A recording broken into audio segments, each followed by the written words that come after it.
ఎన్నికల్లో ఎన్డీఏ మహాగఠబంధన్ కూటముల మధ్య హోరాహోరీ పోరు నెలకొంది. ఓవైపు స్టార్ క్యాంపెయినర్లు రంగంలోకి దిగి ప్రధాన పార్టీల తరపున జోరుగా ప్రచారం నిర్వహిస్తూ ఉన్నారు. మరొక వైపు బీహార్లోని అన్ని రాజకీయ పార్టీలు కూడా సినీ స్టార్స్ సింగర్స్ కు అధిక ప్రాధాన్యతనిస్తున్నాయి. కొందరు స్టార్స్ సింగర్స్ పలు పార్టీల నుంచి ఎన్నికల బరిలో నిలుస్తూ ఉండగా మరికొందరు మాత్రం పలు పార్టీల అభ్యర్థుల కోసం ప్రచారం చేస్తున్నారు. ఈ నేపథ్యంలో బీహార్ ఎన్నికల్లో సినీ స్టార్స్ ప్రభావం ఏ మేరకు ఉంటుందనే దానిపై సర్వత్రా ఆసక్తి నెలకొంది.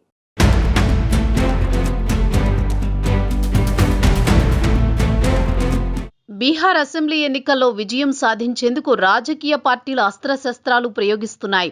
ప్రస్తుత అసెంబ్లీ ఎన్నికల్లో పలువురు భోజ్పురి సినీ నటులు, జానపద గాయకులు వివిధ రాజకీయ పార్టీల తరపున పోటీ చేస్తుండడం ఆసక్తికరంగా మారింది. మరికొందరు స్టార్స్ సింగర్స్ పలు పార్టీల తరపున ప్రచారాన్ని నిర్వహిస్తున్నారు. బీహార్ ఎన్నికల్లో సినీ నటులు, గాయకుల పోటీతో రాజకీయ పార్టీలకు సినీ గ్లామర్ తోడైంది. అయితే అసెంబ్లీ ఎన్నికల్లో పోటీ చేస్తున్న గాయకుల్లో ఒక్కరు మినహా అందరూ అశ్లీల పాటలు పాడినవారు కావడంతో బీహార్ రాజకీయాల్లో గాయకుల పోటీ గురించి పెద్ద ఎత్తున చర్చ జరుగుతోంది. లక్షల సంఖ్యలో మా ప్రోగ్రాంలను చూస్తున్నారు, కానీ అందులో 15% మంది మాత్రమే సబ్స్క్రైబ్ చేసుకుంటున్నారు. దయచేసి iNews ఛానల్ను సబ్స్క్రైబ్ చేయండి. బెల్ బటన్ పై క్లిక్ చేయడం మర్చిపోకండి. Thank you. బీహార్లోని ఎన్డీఏ మహాగఠబంధన్ జనసురాజ్ పార్టీ అందరూ సినీ నటులు, జానపద గాయకులకు అధిక ప్రాధాన్యత ఇస్తున్నారు. సినీ స్టార్ సింగర్స్ కు ఉన్న క్రేజ్ ను ఓట్లలోకి మార్చుకోవాలని రాజకీయ పార్టీలు భావిస్తున్నాయి. అందుకే రాజకీయ పార్టీలు పలువురు నటులు, గాయకులను పిలిచి మరీ అసెంబ్లీ టిక్కెట్లు ఇచ్చాయి. భోజ్పురి సినీ నటుడు కేసరీలాల్ యాదవ్ రాష్ట్రీయ జనతాదళ్ తరపున ఛాప్రా అసెంబ్లీ స్థానం నుంచి పోటీ చేస్తున్నారు. జానపద గాయని మైథిలి ఠాకూర్ను అలీనగర్ స్థానం నుంచి బీజేపీ బరిలోకి దింపింది. భోజ్పురి నాయకుడు, నటుడు రితేష్ పాండే జనసురాజ్ పార్టీ తరపున కార్గహరా స్థానం నుంచి పోటీ చేస్తున్నారు. కేసరీలాల్ యాదవ్ వంటి అనేక మందిని స్టార్లుగా మార్చిన భోజ్పురి జానపద గేయ రచయిత, గాయకుడు వినయ్ బిహారీ బీజేపీ తరపున లౌరియా స్థానం నుంచి బరిలోకి దిగారు.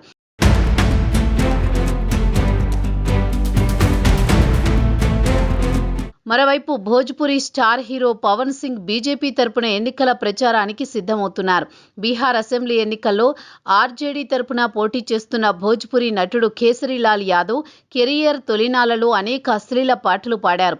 అశ్లీల పాటలు పాడడం ద్వారానే కేసరీలాల్ యాదవ్ ఫేమస్ అయ్యారు. తాజాగా ఈ అంశాన్ని ఎత్తిచూపుతూ అధికార ఎన్డీఏ కూటమిలోని పలు పార్టీలు ఆయనపై విమర్శలు గుప్పించాయి. అయితే కేసరీలాల్ మాత్రం సేవ చేయడానికే తాను రాజకీయాల్లోకి వచ్చానని, ఆదరించాలని ఓటర్లను కోరుతున్నారు. బీహార్లో వలసలే తీవ్రమైన సమస్య అని, వాటిని ఆపడానికి తేజస్వి యాదవ్ దగ్గర ఒక రోడ్ మ్యాప్ ఉందని కేసరీలాల్ యాదవ్ ఓటర్లను ఆకట్టుకునే ప్రయత్నం చేస్తున్నారు. జనసురాజ్ పార్టీ తరపున పోటీ చేస్తున్న భోజ్పురి గాయకుడు, నటుడు రితేష్ పాండే అనేక అశ్లీల పాటలు, డబుల్ మీనింగ్ సాంగ్స్ ను పాడారు. అలాంటి పాటలకు పెదవులు కదుపుతూ నటించారు. తాను చాలా కాలంగా సామాజిక సేవ చేస్తున్నానని, బీహార్ ఇమేజ్ ను మార్చేందుకు ఎన్నికల్లో పోటీ చేస్తున్నట్టు రితేష్ పాండే చెబుతున్నారు. తాను ముంబైకి వెళ్లినప్పుడు బీహార్ ప్రజలు ఎదుర్కొంటున్న వివక్షను చూశానని, బీహార్ నిజమైన చిత్రాన్ని ప్రజలకు చూపాలని నిర్ణయించుకున్నట్టు రితేష్ పాండే చెబుతున్నారు. బీహార్ రాష్ట్రంలో విద్యను మెరుగవనివ్వడం, వలసలను ఆపడం అనే జన్ సురాజ్ పార్టీ లక్ష్యాలతో తాను ప్రభావితమైనట్టు చెప్పిన రితేష్ పాండే ఓటర్ల మద్దతు దక్కించుకుంటున్నారని ధీమా వ్యక్తం చేశారు. ఇక మరో ప్రముఖ కళాకారుడు వినయ్ బిహారీ, ఈయన రాసిన భోజ్పురి పాటల వల్లే పవన్ సింగ్, కేసరీలాల్ యాదవ్ లాంటి వాళ్లకు స్టార్ ఇమేజ్ వచ్చింది. ఈ అసెంబ్లీ ఎన్నికల్లో లౌరియా స్థానం నుంచి బీజేపీ తరపున వినయ్ బిహారీ పోటీ చేస్తున్నారు. ఇప్పటి వరకు లౌరియా నుంచి 3 సార్లు వినయ్ బిహారీ ఎమ్మెల్యే అయ్యారు. తొలిసారి మాత్రం స్వతంత్ర అభ్యర్థిగా పోటీ చేసి గెలిచారు. అనంతరం బీజేపీలో చేరారు. వరుసగా 4వసారి గెలిచి హ్యాట్రిక్ కొట్టాలని వినయ్ బిహారీ ఉవ్విళ్లూరుతున్నారు. అశ్లీల పాటలను రాశారనే అపవాదు వినయ్ బిహారీపై ఉంది. గత 15 ఏళ్లుగా లౌరియా నియోజకవర్గంలో చేసిన అభివృద్ధి పనులే తనను గెలిపిస్తాయని వినయ్ బిహారీ అంటున్నారు. విద్య, ఆరోగ్యం, రోడ్లు, విద్యుత్, నీరు వంటి ప్రాథమిక సౌకర్యాలు తాను అభివృద్ధి చేశానని చెబుతున్న వినయ్ బిహారీ తన గెలుపుపై ధీమాగా ఉన్నారు. అశ్లీల, అసభ్య పదజాలం కలిగిన పాటలను పాడేందుకు నో చెప్పే భోజ్పురి సింగర్ మైథిలి ఠాకూర్, ఆమె బీజేపీ తరపున ఎన్నికల్లో పోటీ చేస్తున్నారు.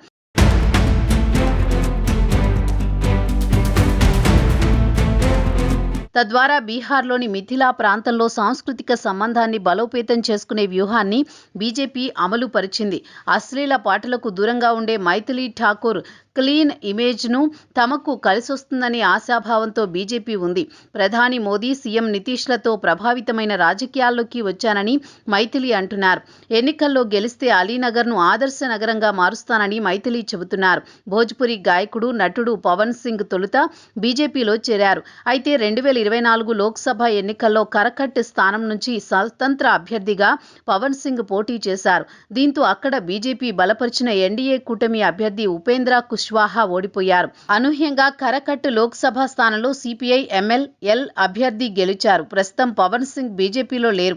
అయినప్పటికీ ఈ అసెంబ్లీ ఎన్నికల్లో బీజేపీ స్టార్ క్యాంపెయినర్గా పవన్ సింగ్ వ్యవహరించనున్నారు. తాను ప్రధాని మోదీ, హోంమంత్రి అమిత్ షాల అభిమానిని అని పవన్ సింగ్ అంటున్నారు. వారి సందేశాన్ని బీహార్ ప్రజలకు చేరవేస్తానని పవన్ సింగ్ చెబుతున్నారు. పవన్ సింగ్ సినిమాల్లోనూ ద్వంద్వ అర్థాలు, అశ్లీలత కలిగిన అనేక పాటలు ఉన్నాయి. పవన్ సింగ్ నుంచి భార్య జ్యోతి సింగ్ విడాకులు తీసుకోవడం తీవ్ర చర్చనీయాంశమైంది. ఈ ఎన్నికల్లో కరకట్ స్థానంలో జ్యోతి సింగ్ స్వతంత్ర అభ్యర్థిగా పోటీ చేస్తున్నారు. కొందరు సినీ స్టార్ సింగర్స్ ఎన్నికల్లో పోటీ చేస్తుండగా మరికొందరు మాత్రం వివిధ పార్టీల తరపున ప్రచారం చేస్తున్నారు. బీహార్లో బీజేపీ తరపున ప్రచారం చేయనున్న భోజ్పురి స్టార్ల జాబితాలో ఉత్తరప్రదేశ్లోని గోరఖ్పూర్ నుంచి ఎంపీ రవికిషన్, యూపీలోని ఆజంగఢ్ నుంచి మాజీ ఎంపీ దినేష్ లాల్ యాదవ్, ఈశాన్య ఢిల్లీ ఎంపీ మనోజ్ తివారీ కూడా ఉన్నారు. వీరి సినిమాల్లోనూ అశ్లీల పాటలు, సాహిత్యం ఎక్కువగా ఉండేవి. అయినప్పటికీ వీరి ప్రచారంతో తమ వైపు యువ ఓటర్లు మళ్లుతారనే ఆశాభావంతో బీజేపీ ఉంది.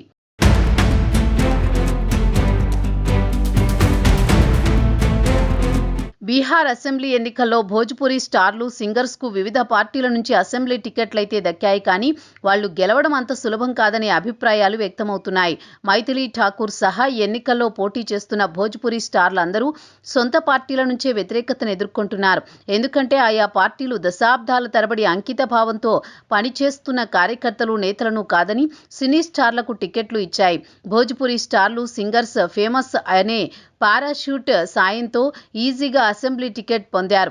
కానీ పార్టీ క్యాడర్ మద్దతు లేకుండా, రాజకీయ సమీకరణాలు కలిసి రాకుండా విజయం దక్కదనే విషయం స్టార్ సింగర్స్ తెలుసుకోవాల్సిన అవసరం ఉంది. కేవలం ఫేమ్ను నమ్ముకునే సెలబ్రిటీలు రాజకీయాల్లో పెద్దగా ఏమీ సాధించలేరు. రాజకీయాలు, సంస్కృతి మధ్య తేడా ఉన్నట్టే రాజకీయాలకు, సంగీతానికి మధ్య కూడా తేడా ఉందని వారు అర్థం చేసుకోవాలి. మైథిలి ఠాకూర్ మినహా ఎన్నికల్లో పోటీ చేస్తున్న భోజ్పురి స్టార్స్ అందరూ అశ్లీలతను వ్యాప్తి చేస్తున్నారు. వీరి వల్ల పార్టీలకు ప్రచారం లభించినా ఓట్లు రాలుతాయా అంటే అంత సులువు కాదనే అభిప్రాయాలు వ్యక్తమవుతున్నాయి. నిజానికి బీహార్ రాజకీయాలు ప్రధానంగా కుల సమీకరణాలు, స్థానిక అభివృద్ధి, సంస్థాగత బలం అనే అంశాల చుట్టూ తిరుగుతూ ఉంటాయి. అందువల్ల కేవలం సినీ స్టార్ సింగర్స్కు ఫేమ్ కలిగిన ఉన్నంత మాత్రాన అభ్యర్థికి సులువుగా విజయం దక్కదు. చివరి నిమిషంలో ఓటర్లు కుల సమీకరణాలను తప్పక పరిగణలోకి తీసుకుంటారు. సెలబ్రిటీలు, స్టార్ల ప్రచార ర్యాలీలకు జనం పెద్ద సంఖ్యలో రావడం వేరు, వాళ్లంతా ఓట్లు వేయడం వేరు అనే విషయం ఇప్పటికే ఎన్నోసార్లు రుజువైంది. అశ్లీల, అసభ్య పదజాలంతో కూడిన పాటలు పాడారని, అలాంటి పాటల్లో నటించారనే విమర్శలు ఎదుర్కొంటున్న భోజ్పురి స్టార్లకు కొంత వ్యతిరేకత ఎదురైనా ఆశ్చర్యపోనవసరం లేదు. అంతేకాకుండా అదే స్టార్డమ్ వారికి కలిసి కూడా రావచ్చన్న అభిప్రాయం వ్యక్తమవుతోంది. మొత్తం మీద బీహార్ ఎన్నికల్లో సినీ స్టార్ సింగర్స్ పోటీ చేయడం, ప్రచారం చేస్తుండడం వల్ల ఆయా పార్టీలకు ఏ మేరకు కలిసి వస్తుందనేది ఆసక్తికరంగా మారింది.